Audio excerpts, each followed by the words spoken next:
New Year's resolutions are always made with the best of intentions. People vow to lose weight, eat better, exercise, volunteer more, or quit drinking. And if you've decided to stop drinking in 2014 and you've already failed, it is time to look at the reasons why.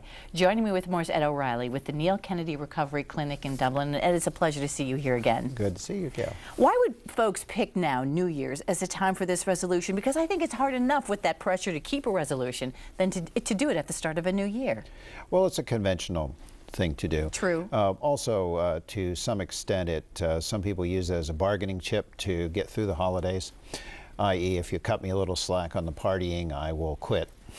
That's a mentality that seems to make sense at the time, right? Yes, it does, exactly. And so the combination of, it's a traditional thing to do, and the, just get me through the holidays and I promise to be better, that pretty much is the reason. You gave me some reasons as to why people fail, and we're going to go through those with a little explanation on your part of what people can do and why it happens. And that first one was, if you're failing, learn from your mistakes. What do you mean by that?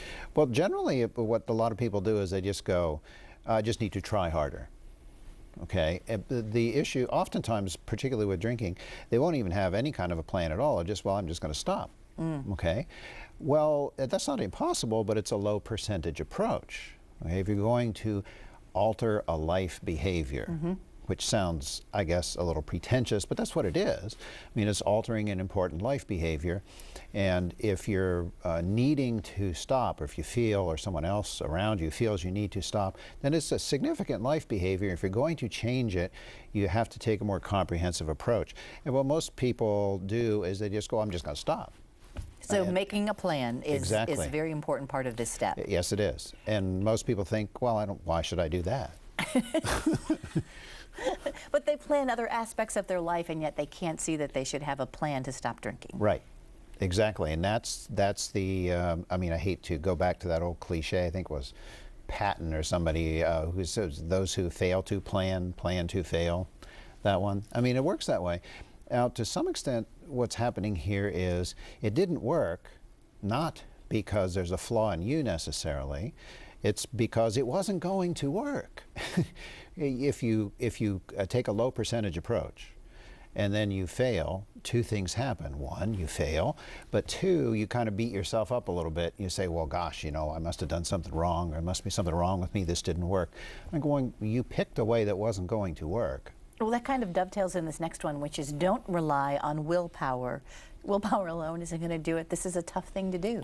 Yes, it is. Now, there is a role for willpower, but not the one people think. Just to pick an example, let's say one of the things I used to do with my drinking is I'd get together with my buddies after work at the bar, have a couple of beers. Okay, you're going to stop drinking. What are you going to do? I'm going to go to the bar with my buddies. I'm just not going to drink. I'm going, okay, low percentage approach, okay. Where the willpower comes in is, it takes willpower to not go to the bar. Okay. Most people, what they do is they go, the willpower is I'm going to go to the bar and use my willpower not to drink. I'm not saying that's impossible. I'm saying it's a low percentage approach. And you have to set yourself up not to be in those situations, I would think. Precisely. Again, that's you pick a high percentage approach. I mean, nothing's impossible. Okay? But if you pick something that's probably not going to work, one, it probably won't work, and two, you're going to feel like you failed. You said something very interesting, because as we're talking about, this is from the person who's drinking perspective.